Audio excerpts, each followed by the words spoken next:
Hi everyone, Belinda Huntress here.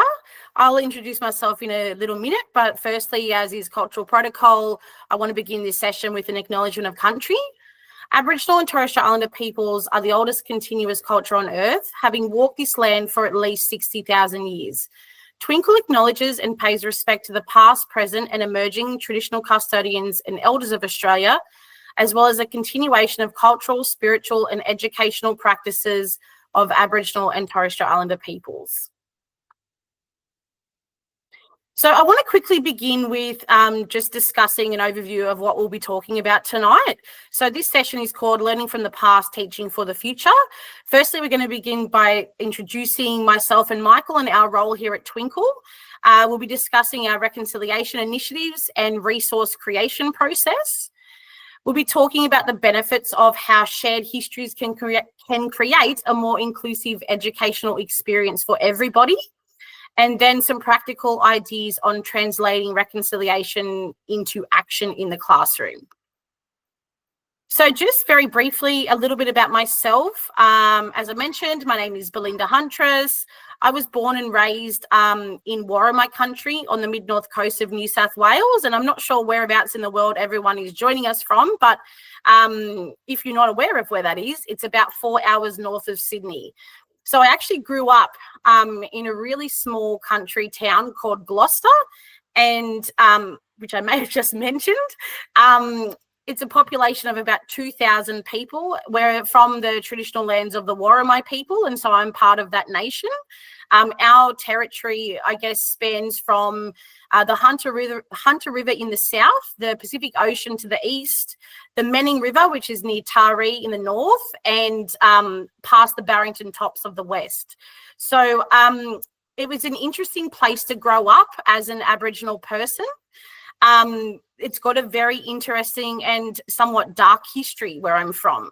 So colonisation happened in around the early 1820s, around the Gloucester-Dungog kind of region.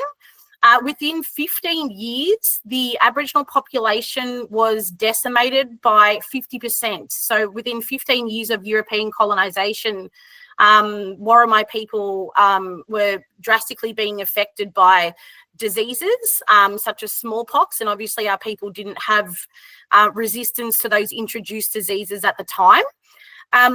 Also, the first massacre began at the Patterson River, which was in 1827, and frontier violence continued on in that time for at least the next 20 years.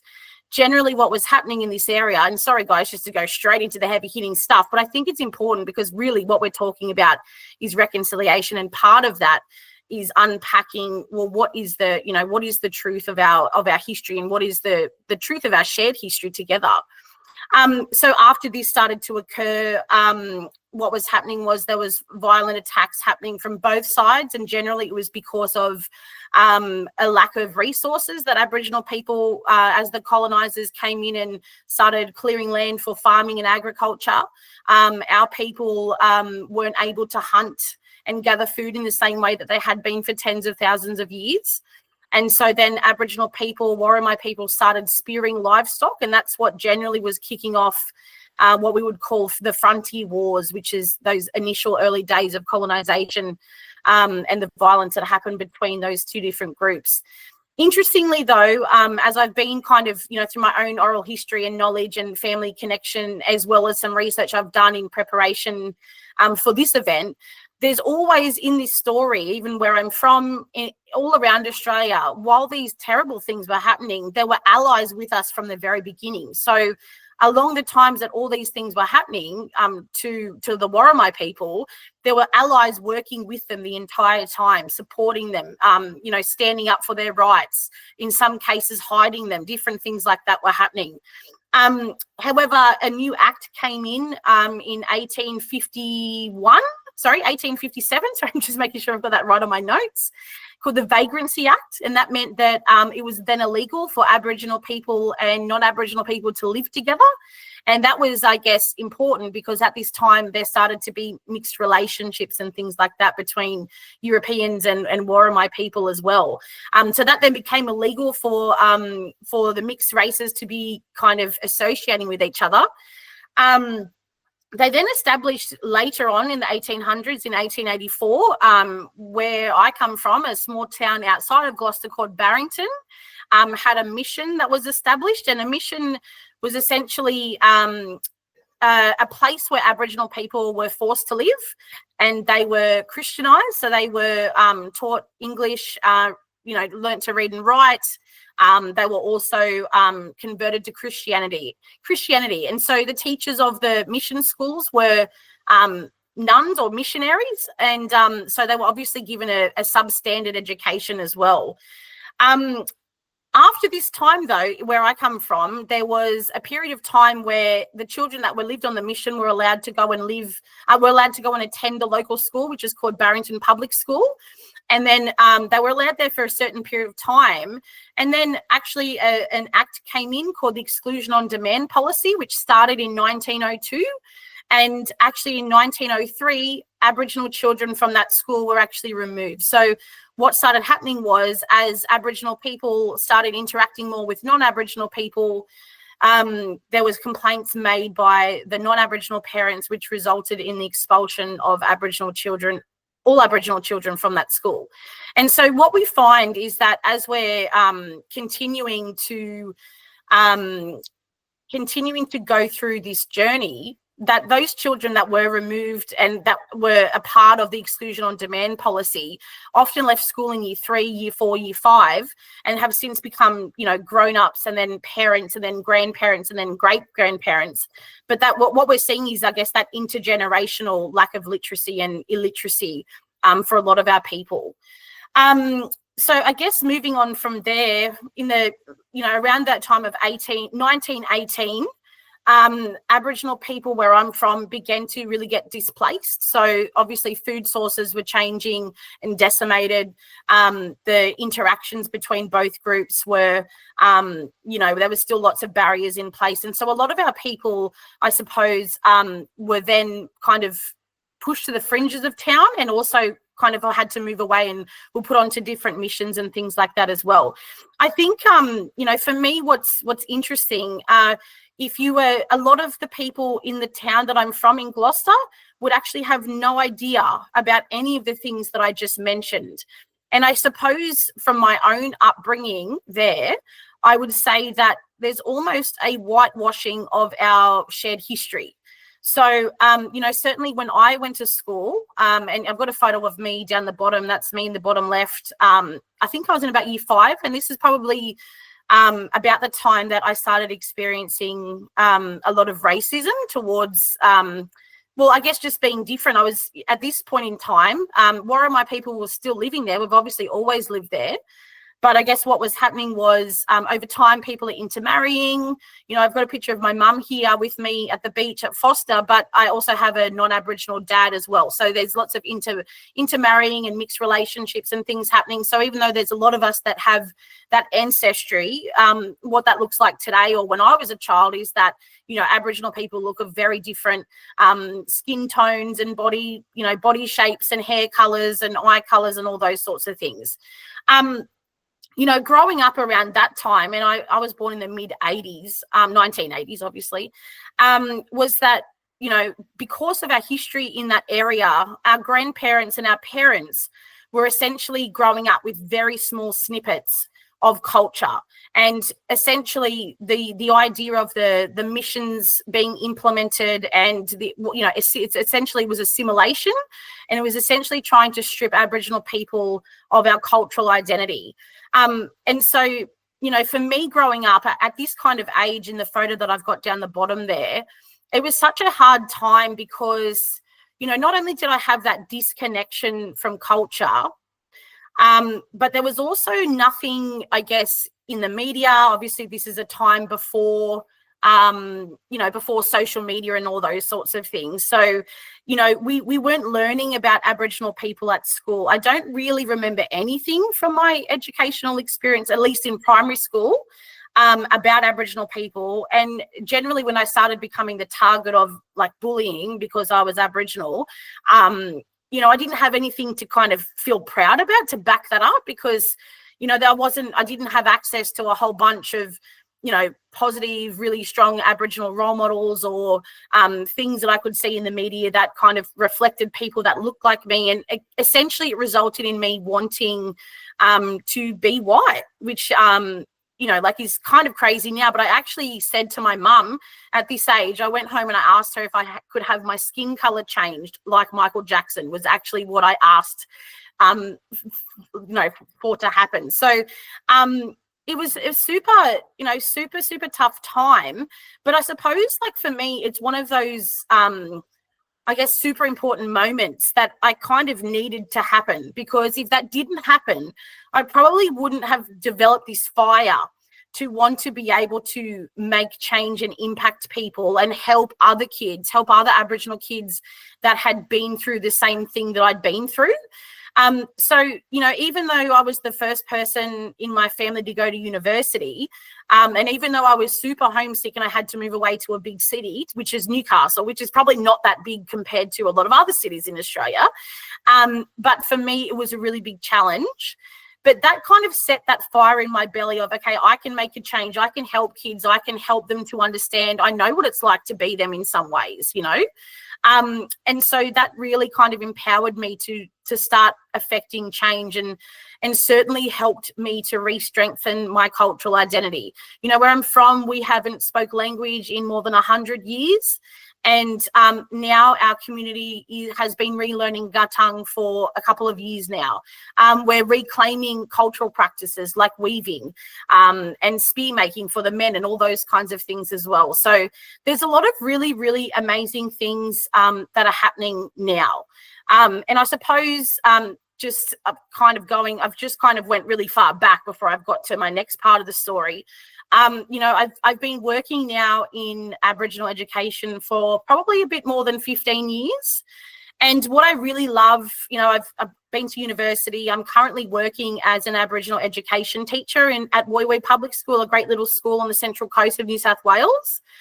And I guess what I'm finding super, super interesting now is that not only can we be who we want to be and who we have always been and who we've always been destined to be as Aboriginal people, but the narrative has changed so much that now we've got people walking alongside us and who want to learn. And I think that's the real difference. It's not this whole, in my experience now in the role that I'm doing and that I have been doing for several years now, everybody wants to learn about Aboriginal culture. Everybody wants to connect. Everybody wants to be a part of the community. And I'm really rarely kind of seeing incidents of racism occurring, because I guess we're allowing children the opportunity to see both sides of the story now. And we're exposing children to positive Aboriginal and Torres Strait Islander role models, which we, certainly when I was a child, we didn't have access to that. So I'm super, super excited about where we go from here on our journey towards reconciliation. I think a huge part of that, and certainly by telling that part of the story of where I'm from and a history of our, war in my country, I'm certainly very aware that I don't want that to be, a really big focus on it's important to know about the negatives and the past things so that we can inform the future and so that we can work together. Once we understand our shared history, then we can work together for a better future. I'll be certainly open for more questions about my own story later on if anyone's interested. But for now, I'm going to pass over to Michael. Hi, everyone. My name is Michael, and I'm a proud Aboriginal man from Newcastle in New South Wales. My family's journey towards understanding our cultural identity has been a little bit more broken, in a sense that I don't even necessarily know, where my mob's from. A little bit more about me is that I am a primary teacher as well, a full-time primary teacher, as well as the Aboriginal content creator and editor. So I first learned about my Aboriginal background when I was in primary school, and like many people my age at the time, it was always when your parent kind of ticks the box at primary school and you kind of start hearing the word pop up at school. And then I went home and I sort of asked my mum about it. And she kind of over the years, as I got older, explained a little bit more. But from what she knows is just through word of mouth from her mum, from her grandma. So my mum grew up in Indigenous, which is in northern New South Wales, for those who don't know.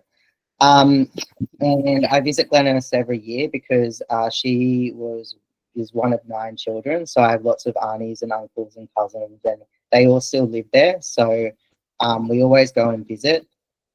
But my mum found out she was Aboriginal in her teens, and but she was told at the time from her mum that it needed to be, she couldn't tell anyone about it. Needed to be kept a secret.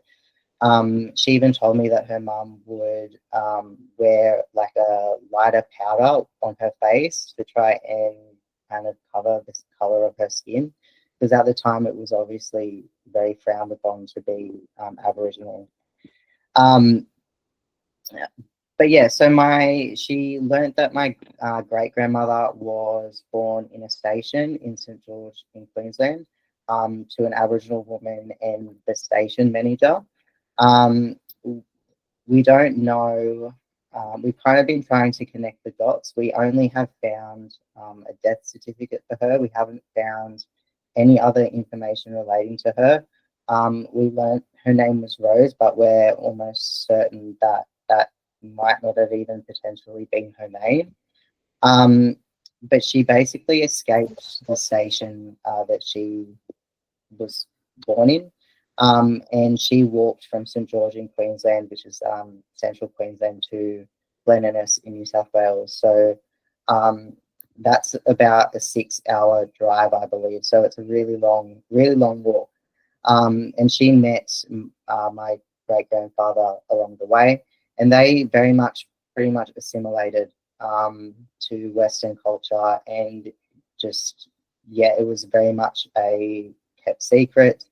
So it wasn't really discussed, and it wasn't until my mum and her sisters really wanted to try and connect with our cultural identity, connect with the Aboriginal culture.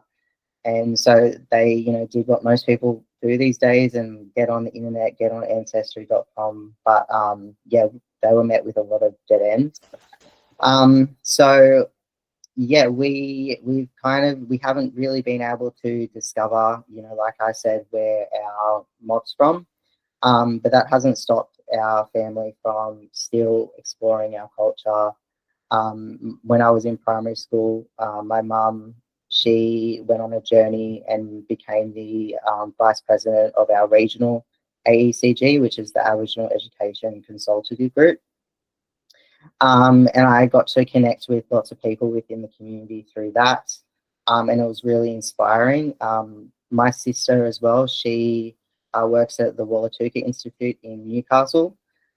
She's a clinical psychologist, and she's really passionate in research about Indigenous health to do with psychology and mental health.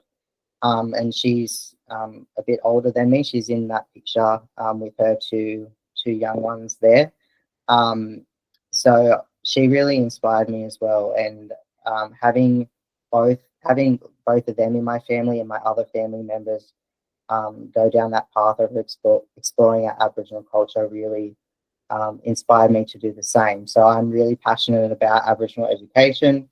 I've been teaching for 5 years now, and not just Aboriginal education, but I'm also really passionate about helping other kids find their cultural identity. I've met a lot of kids from where I'm from talk about the fact that they're not really sure about it, but they are interested to learn. And then when they start having these opportunities to explore their cultural identity, just seeing how excited they are to explore it is, it reminds me when I was a child and how I became so excited to learn about my own culture as well.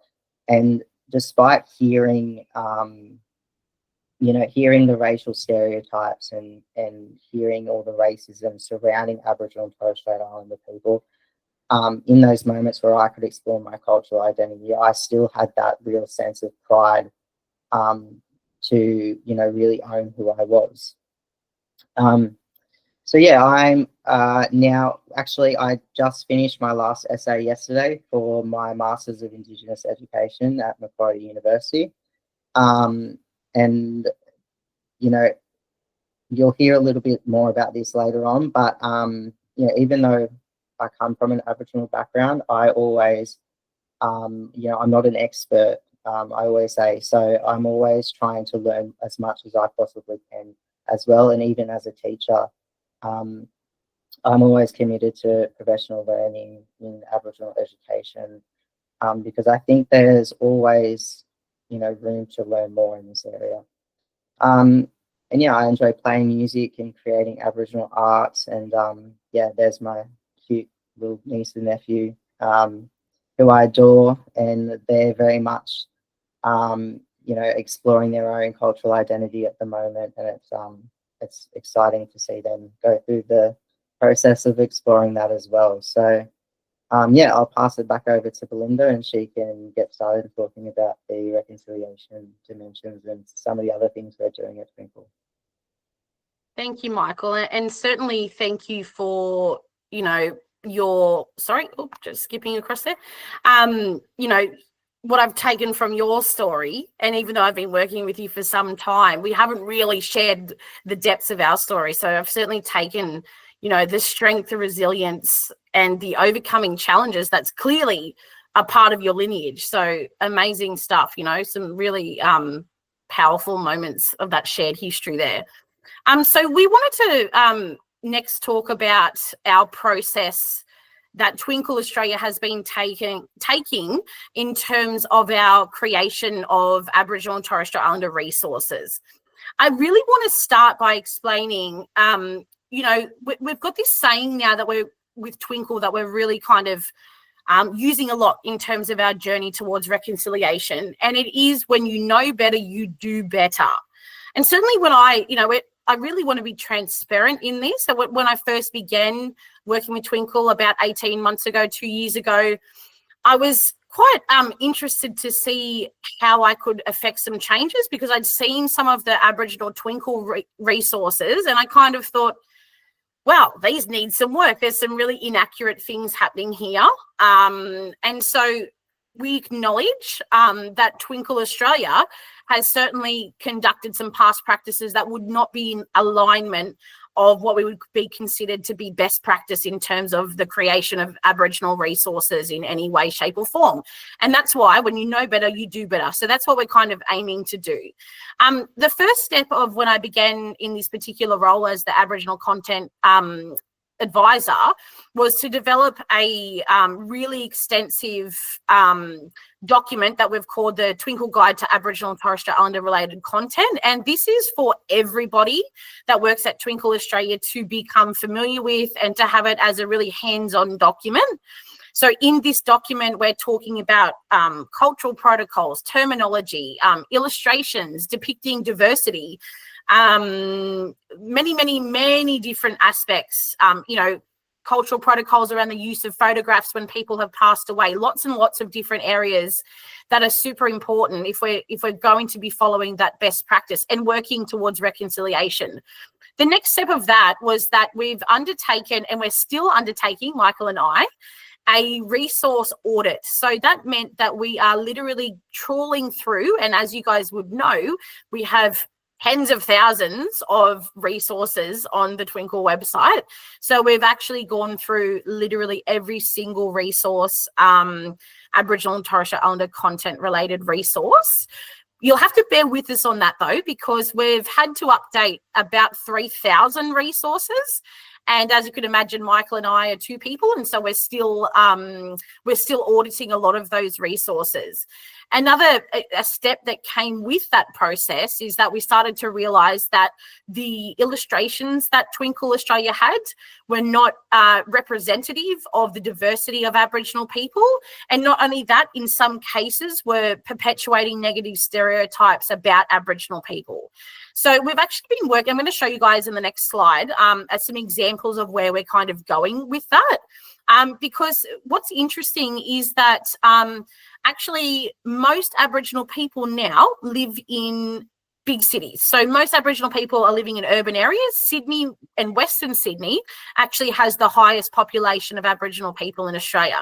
Not only that, but as Michael and I have kind of already explained with you guys with our stories, is that today, and I'm sure that those of you guys that are working in schools or in early childhood services or whatever kind of education sector you're working in, you'll notice that there's no one way of being Aboriginal.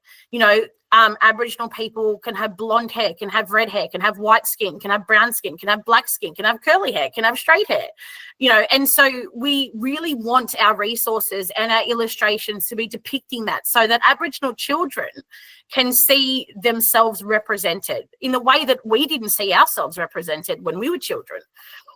You'll notice as well, just as a hot tip, if we have updated the resource, you'll see that there will be a disclaimer in the first part of the information under the resource. So we will call this like the SEO information. So it'll say it's Aboriginal and Torres Strait Islander resource disclaimer. And that way you can know that Michael and I have gone through and updated that. So we've also been working with some Aboriginal illustrators. And so we had an amazing illustrator called Jaden Lee Tong, who was working with us for a period of time, who created some amazing Aboriginal artworks. You can actually see also the artwork that's in the background of this presentation. We've got a relationship with a Torres Strait Islander artist called Zach Bennett Brooks, and he's done some amazing art with us. And you'll also see that his artwork is on our cover of our Reconciliation Action Plan. This is something, actually, I think right now we're actually advertising for another Aboriginal illustrator because it's such important work. Something that we've certainly been advocating for is around cultural intellectual property. So we know that Aboriginal art has meaning, cultural meaning, and that only people in certain communities, in certain areas, in some cases, can paint particular stories or certain patterns.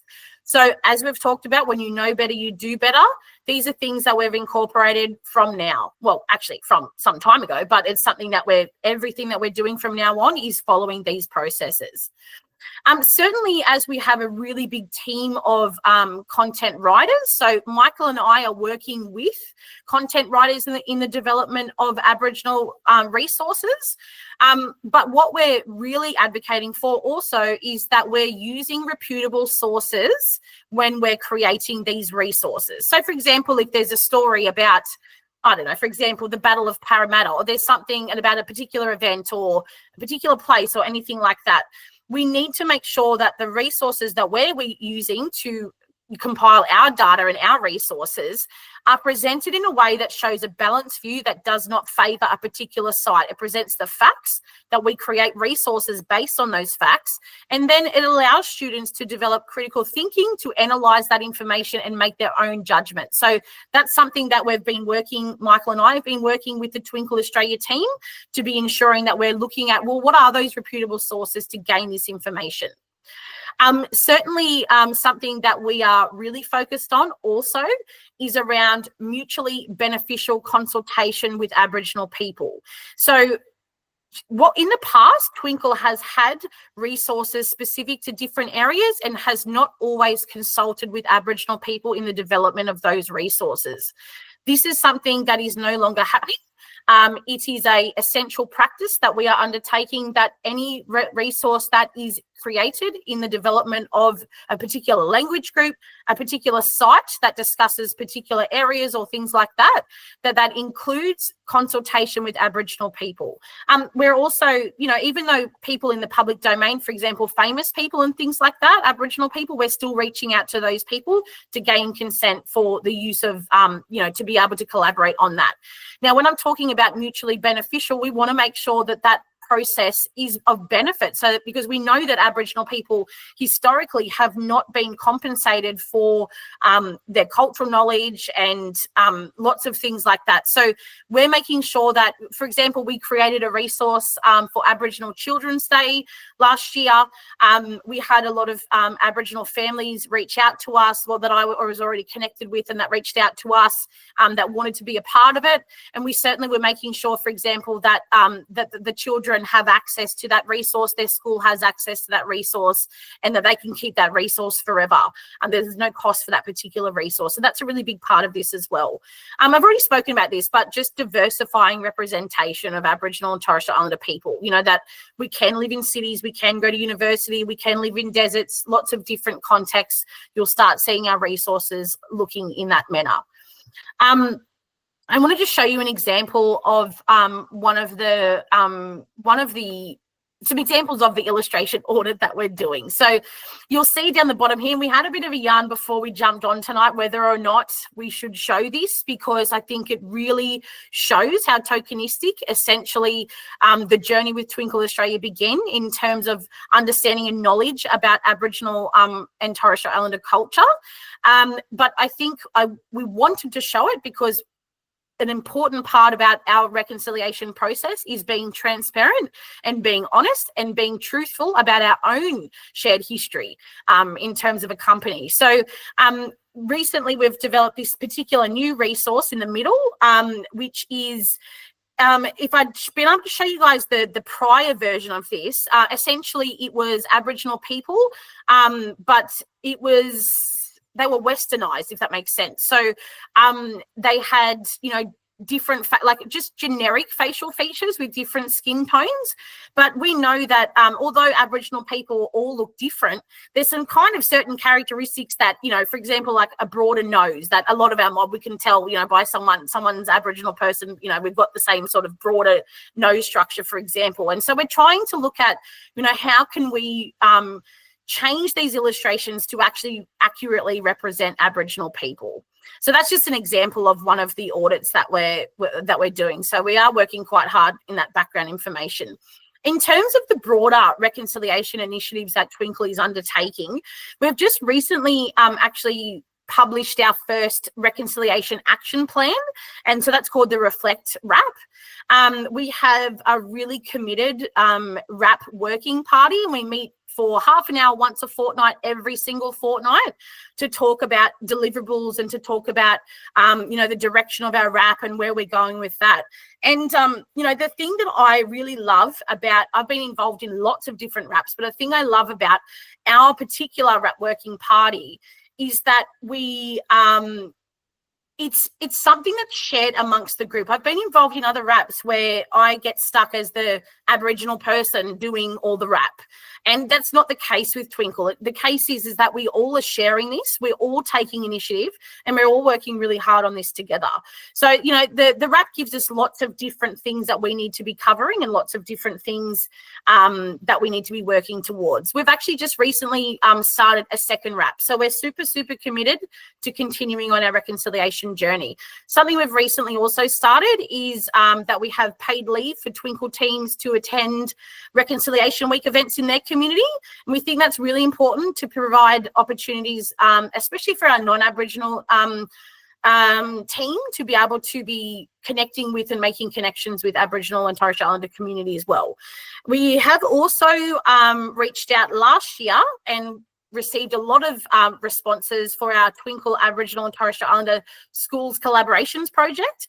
And so that has been, we're working with a number of schools and early learning services, and we've been developing specific, like context-specific resources for those particular places. So in consultation with elders, in consultation with the school, in consultation with families and children, to create resources that children need or want to see in those communities. So that's something to keep an eye out. We've still got that kind of all going through the mix at the moment. And finally, Michael's actually going to talk about our latest project, which is called the You Can't Be What You Can't See project. Yeah, so I'm really excited about this project. So we are working to collaborate and promote Aboriginal and Torres Strait Islander peoples in various fields, including their own journeys. So the aim is to inspire Aboriginal and Torres Strait Islander children to dream big, and anything they aspire to be is achievable with dedication and hard work, despite the limitations they may face. So at the moment, we're in the production stage of our first lot of posters. You can see some of our illustrations are there with some of the people that we've already started collaborating with. Myself and Belinda will feature in the first few posters, so you can see our illustrations there. We've also got Zach, our Torres Strait Islander artist. He's going to feature. And then we've got, for any NRL fans, David Fafita, who used to play for the Cronulla Sharks. He's featuring as well. But the idea is that, yes, we would like to have people who are well known in their fields, but we also just want to have everyday Aboriginal and Torres Strait Islander people to feature as well, within a range of fields, so that Aboriginal and Torres Strait Islander students can see that they can really, if they want to be, a teacher, they can be a teacher, and they can look at the journey that we went through to get to that place. If they want to be an artist, they can be an artist. If they want to be a football player, they can do that. So that's something that's really exciting, and I think it's also really important for non-Indigenous children to see it as well, because, like Linda mentioned, it's important that Aboriginal and Torres Strait Islander people are shown in a positive light, and their stories can be shared with non-Indigenous students as well. So yeah, for me, this is something that's really important, because as a child growing up, we only really ever heard of Aboriginal and Torres Strait Islander people's stories was if it was done in the public eye. For example, Kathy Freeman winning the gold at the 2000 Olympics. And, it was only really if you wanted to aspire to be something that was in the public eye that you really had access to understanding the journey and how they got there. But in reality, there are a magnitude of Aboriginal and Torres Strait Islander people in various fields doing amazing things that you don't necessarily get to see in the public eye, or even presented to you in school, or just by reading a book or a magazine. So this is something that we really want to highlight, and the idea is that classroom teachers can, or even parents at home, anyone really can put these posters up on display, and children can have a read and they can be inspired. Thanks, Michael. It's such an amazing project. I love that one too. So we're going to talk very briefly about this, because I think everybody knows that there's benefits, right, of including shared histories for everybody. So if we're exploring shared histories and advancing reconciliation, there's benefits to everyone. So it's obviously deepening their understanding of Australia's history and national identity. Sorry, I'm having a bit of a brain fog here. Reducing racism, and certainly this is something that I've experienced, and the more that we're incorporating Aboriginal and Torres Strait Islander perspectives in education, the less likelihood of racism. That's something that I'm really seeing quite deeply correlated. As I mentioned, we're talking about presenting information in a non-biased way, and so that's really promoting critical thinking and thoughtful examination of historical events. It's also providing a more inclusive, respectful and fair learning environment for everybody. So there's really no lack of, everything's positive about doing this, right? So I want to, because we're getting close to the end of our presentation, we really need to get into what this looks like in the classroom. So we're going to talk now about translating reconciliation into action. And if we look at the definition of what reconciliation is, essentially it's about building stronger, respectful relationships between Aboriginal and Torres Strait Islander people and other Australians. It's really essentially to create a better future where everyone's united. So reconciliation in Australia has been essentially develop the journey towards this is kind of being led by Reconciliation Australia. And I really urge you guys to check out their website because there's some really amazing resources on their website. But the way that Reconciliation Australia, they've developed a framework that's based on 5 kind of key criteria towards that journey of reconciliation. And those areas are race relations, equality and equity, institutional integrity, unity, and historical acceptance. And as you can see here, these aspects are not considered in isolation, but they're seen to interdependently link. So all of them need to be achieved to be able to promote reconciliation. So what we're going to do now is we're going to have a look at each of those 5 dimensions and how they can be embedded into the classroom or the wider school setting as well. So firstly, historical acceptance. So this involves essentially, as I mentioned in my own story before, having that understanding about what has happened in our shared history, accepting the wrongdoings, and then raising awareness of the social injustices that Indigenous people have faced as a result of colonisation. So if we're looking at how that might look in the classroom or in the school, and as we've already mentioned this, we're looking at things like ensuring that when we are teaching history, that we're presenting both sides of the facts.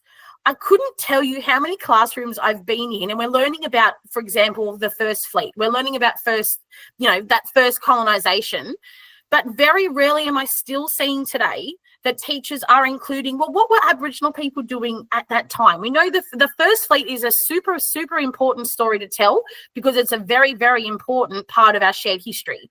But we do need to make sure that we're presenting both sides of that same story. Where were the local people? What were they doing? What did they think about when they seen the ships sailing in? Let's look at both sides of those events.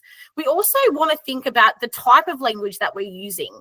I know that, possibly that the curriculum might still be catching up to this as well. Considering the differences of the words such as colonisation versus settlement. So if we're thinking about settlement is more of like a peaceful it's a peaceful settling of a place, right? Whereas colonisation tells us that there were people there, another group came over and took over that particular place. So these are very important things to think about when we're teaching about history. As I mentioned, even for the use of our creation at Twinkl, but it's also super important for educators to have reputable sources to back up your statements about Australian history. Now, I particularly think this is important because whether we want this to be or not, anything to do with Aboriginal people is seen as political. So, I've been in services, early childhood services and schools where parents have made complaints about different things. Why are we doing this? Why are we teaching about this? Why are we teaching about that?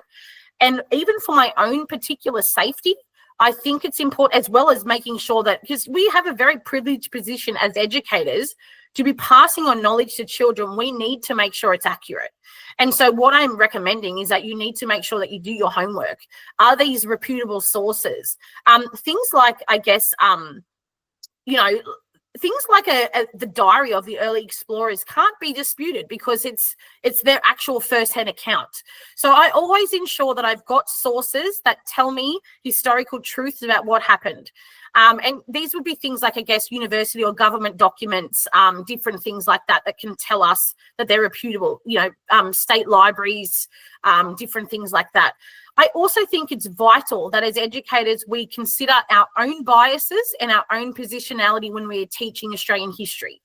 So, for example, I've recently taught about the Battle of Parramatta, which is when Pemulwuy and the Aboriginal warriors of Sydney essentially fought back against the expanding colony in Parramatta. Now, obviously, because I have Aboriginal heritage, I also have English heritage, but I have my own biases about what I think is right and what I think is morally wrong about what happened at that time. I really have to very, very carefully consider my biases before I step into the classroom, because it's super, super important that we present the facts and then students can interpret this in their own way. Even as an Aboriginal person, I really, really need to ensure that I'm doing things that way so that the children can, and they make their own minds up, It's quite interesting to hear how they make their minds up. I think even when we're talking, this week is Reconciliation Week, which is obviously why we're talking about all of these things as well. But the reconciliation should be happening every day, so it really doesn't matter. But we need to consider that also the language that we're using when discussing reconciliation.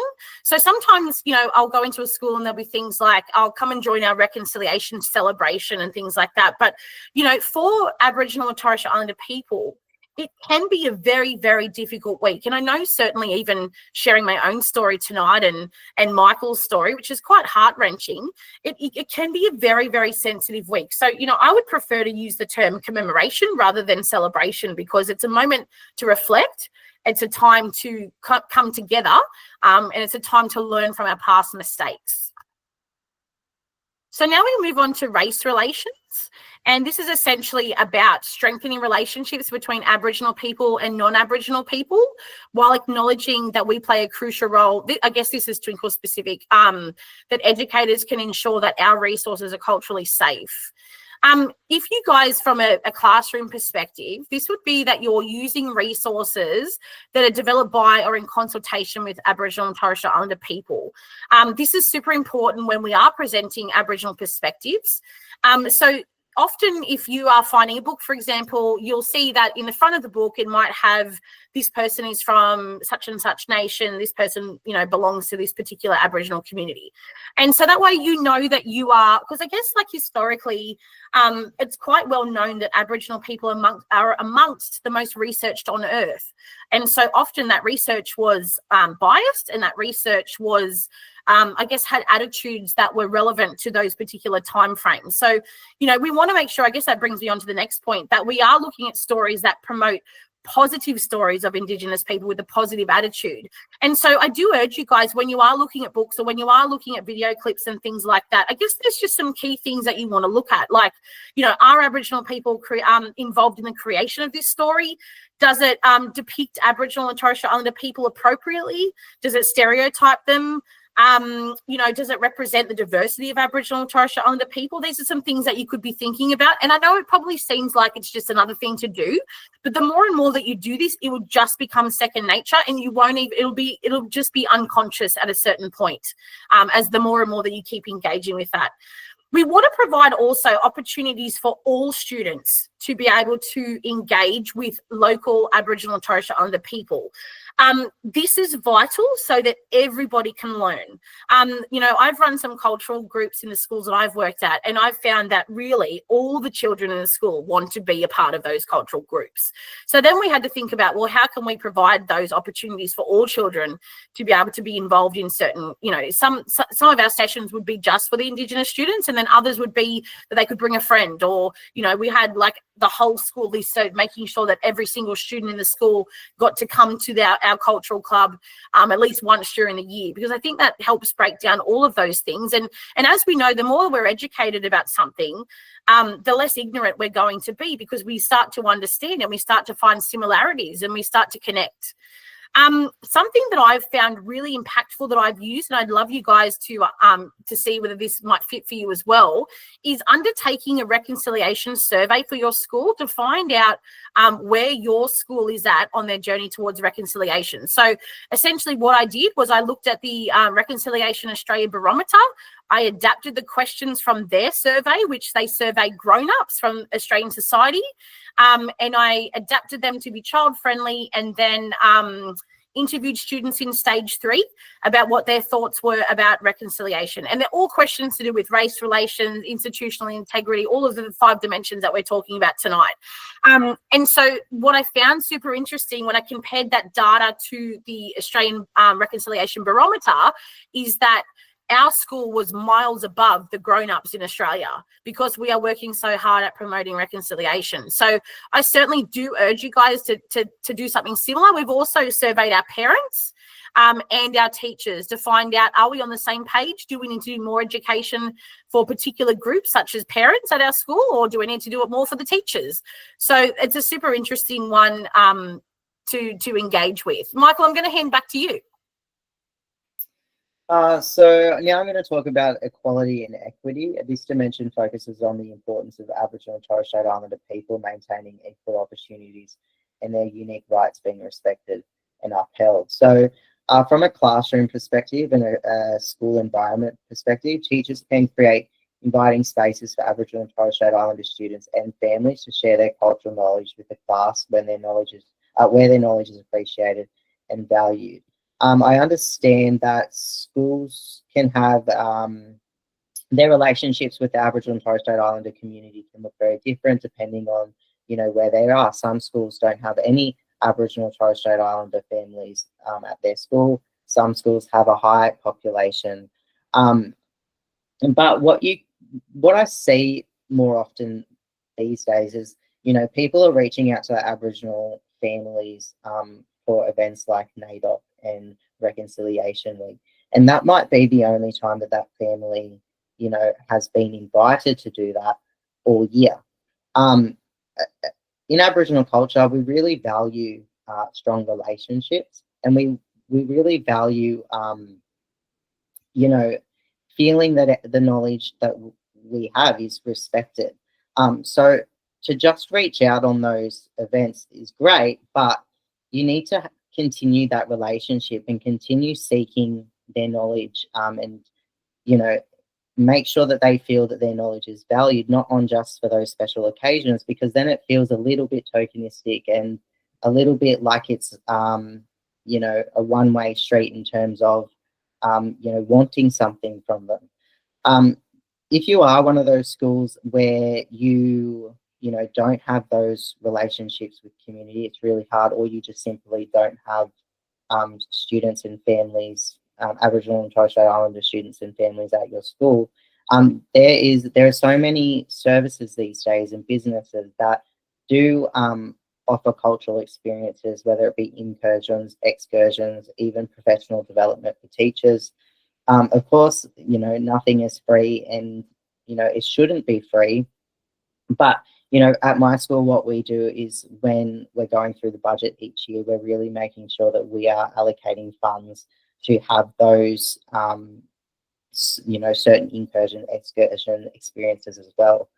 And that's, inclusive of, we really want to make sure that both, like Belinda said, our Indigenous and non-Indigenous students are able to experience those things together. Teachers can also ensure Indigenous Australian knowledge systems and Western knowledge systems are valued equally in spaces shared by Indigenous and non-Indigenous Australians. Indigenous, when I say knowledge systems, it really is, and for myself as well, though I'm Aboriginal, I very much grew up in a Western influenced culture. And I still live in a very Western influenced culture as well. So, so being an educator, we really need to understand that there are students that, have very different beliefs than you might, different ways of knowing as well. So a documentary that I watched recently comes to mind, and I'm not sure if some of you have seen it, but it's on Netflix and it's called In My Blood It Runs. And it talks about the journey of a little boy named Jawan in the Northern Territory. And his journey with battling, living his, cultural identity at home and exploring his culture at home and even talking his language at home. But then because his mum really wanted to set him up for success, he's put him into school, and it's a very Western influenced school with Western curriculum, non-Indigenous teachers. And for example, there was one scene, I know we're running a little bit out of time, but I'll just explain really quickly. There was one scene where the teacher was reading a dreaming story to the students. And she admitted at first that she didn't really know much about the dreaming. And rather than taking that opportunity as being the teacher and sitting in front of a bunch of Aboriginal students, taking the opportunity to kind of switch the roles a little bit and learn from them, she was a little bit dismissive about it. And you could see Joanne getting quite frustrated and disengaging as she was reading the book. And she made a comment about, talking about the dreaming and she said that, but it wasn't really real. The dreaming wasn't real. And to Dewan, and I'm sure the other children in the class, the dreaming is their belief system. To them, it is real. It's what they practice. It's you know, it's sorry, I just lost my train of thought. It's what they, yeah, it essentially is what they practice. So Dewan shouted out, and he said it is real, and you could see he was very visibly upset.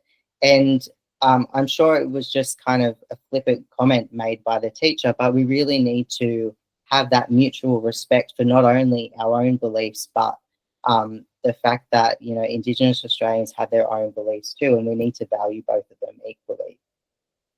And teachers can also show flexibility with assessment strategies to ensure all students have an equal opportunity for success. And that just kind of is talking about how, you know, often when we look at assessment, we see things like NAPLAN, where, you know, assessments these days, you know, and in the past have been very much, you know, pen to paper, writing things out.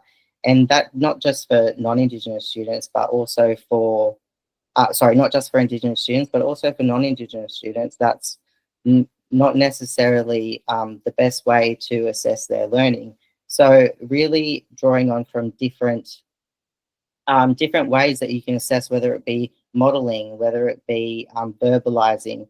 The 8 Aboriginal ways of learning comes to mind, and if you haven't heard of the 8 Aboriginal ways of learning, definitely look them up, because they provide a lot of really great ideas in terms of, you know, inspiring pedagogy, but also inspiring ways to assess to maximise potential. Just going to the next slide. Oh, sorry, it's just lagged a little bit. So my screen is lagging, so I'm not sure if I'm on the right slide or not. I can take it if you like, Michael. There we go. Okay. Institutional integrity. So institutional integrity ensures businesses and institutions are incorporating reconciliation principles into their policies and practices while acknowledging them when constructing overall goals. So teachers can undertake a cultural safety audit of the school. This involves looking at policies and procedures as well. So Belinda mentioned briefly that you know, making sure that you're looking at reputable resources is really important. But also what we started doing at my school is looking at the resources in our library. Now, some schools, you know, are very old, and that means some of the books that have been sitting there, you know, have been sitting there for decades. So doing this process, it really makes sure that, you know, books or other resources on cultural, Aboriginal culture or Torres Strait Islander culture, we want to make sure that they're from an Indigenous perspective when it's talking specifically about culture. Obviously, for a long time, it was, you know, it was really hard for Aboriginal and Torres Strait Islander people to be able to get into the position where they're able to actually write a book about their culture, due to all the barriers that they face in terms of entering things like academia. So non-Indigenous people often spoke for them, and it's really important that you are giving Aboriginal and Torres Strait Islander people the opportunity to kind of speak about their own culture, and that just makes sure that it's culturally accurate, sensitive, and authentic as well. Teachers can implement lessons that promote cultural understanding, respect, and inclusivity. So lots of departments of education, they're coming out with units of work that are, you know, focusing on the cross-curriculum priority. And often as teachers, sometimes we are time poor, and sometimes we see a unit of work, we quickly read through it, and then we go and teach the lesson. But when we know it's talking about Aboriginal and Torres Strait Islander culture, it's really important to sit down and, you know, it's not just, sometimes it's not just for educating our students, but it's also for educating ourselves as well. And that makes sure that, you know, whenever students have questions, that we are prepared to answer those questions. But also if for example, if we get a question and we're not prepared to answer it, take that opportunity to research together. And you can also use that opportunity, like Belinda said, to show the students how they can look for the reputable resources online, to search for, you know, facts, or to search for information that's from an Indigenous perspective. And of course, share the Reconciliation Australia website and resources with students and colleagues to develop a deeper understanding of their purpose.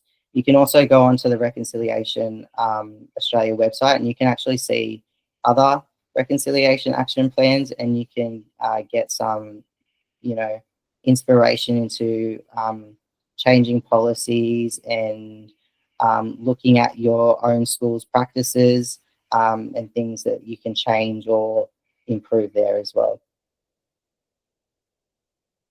And lastly, unity. So developing a shared national identity is important towards embracing the rich history and culture of Aboriginal and Torres Strait Islander people. So teachers can educate from the perspective that Aboriginal and Torres Strait Islander history is a contribution to Australian history and not separate. So when I was in school, I did have the opportunity to learn about Aboriginal culture and history, except it was very much segregated. So when we got to the time where we were learning about colonisation, our Aboriginal students had obviously heard about Aboriginal people before, but our non-Aboriginal students hadn't. And I think this really, it really sets the foundation for some of the racial stereotyping and racism we see in today is because, in education when I was younger, and I'm sure it was even, worse before my time, there was no unity. It was always everything was segregated, everything was separate. Teachers can also confidently invite non-Indigenous Australian students to participate in Aboriginal and Torres Strait Islander cultural activities with the support of Twinkl's resources. So as we previously mentioned, we are completing the audit, and a part of that audit is, making sure that the content that we put in our resources is able to be taught to both Aboriginal and Torres Strait Islander students as well as non-Indigenous students, unless, of course, it is, stated in the disclaimer. A part of that audit as well is that knowledge that is sacred has been or is going to be removed without the permission. So, for example, we did have some resources that shared sacred knowledge to specific nations. So in Aboriginal culture, we need that permission from the nation to be able to share that knowledge. And as well as, with being transparent, that the knowledge will be shared with non-Indigenous Australians as well. And teachers can promote a sense of importance of non-Indigenous Australian students to also engage with Aboriginal and Torres Strait Islander cultural and history lessons. That's the biggest point that I want to make with unity is that, at my school, like Belinda was saying, same thing, we're seeing a lot of our non-Indigenous students really want to engage. And if there's ever an instance where, our Aboriginal students are doing, like, for example, a dance or something, I often hear that the non-Indigenous students are saying, when can I get a chance to do that? When can we do that? And that's a really positive thing that we're seeing is that students really want to engage with Aboriginal and Torres Strait Islander culture, and they really want to learn about the history. And the aim for that is to hopefully in the future, when they grow up and become adults themselves, is that we start to see the minimizing of these racial stereotypes and racism within our community, because we are really promoting that sense of unity. So that's really the goal there. Thank you, Michael. And I think, like, on that point as well, just finally, guys, sorry, I know we've run out of time, but I think it's super important, some of the things we've talked about tonight, we do encourage you guys still to connect and engage with your local Aboriginal or Torres Strait Islander community wherever you're living, because while, these things have been working in our particular context, we're also conscious that we are two people and we do not speak on behalf of all Aboriginal people. So if you're interested in doing some kind of cultural dance group or something like that, while we think it's a great idea to be able to involve everybody, we do recognise that, as we mentioned, a lot of people in a lot of communities are still relearning those cultural practices. So we certainly recommend that you engage with traditional custodians and elders from the communities that you're working with. Thank you guys so much for joining us tonight. I think, I guess my final message would be that, we have, this is an important time for reflection and an important time to examine your own practices and pedagogy. And as we've been transparent in ours, I'd love you guys to take a good look at yours and to see whether, there's things that you could be doing and there's things that we could all be doing on our walk towards reconciliation. So thank you so much for your time.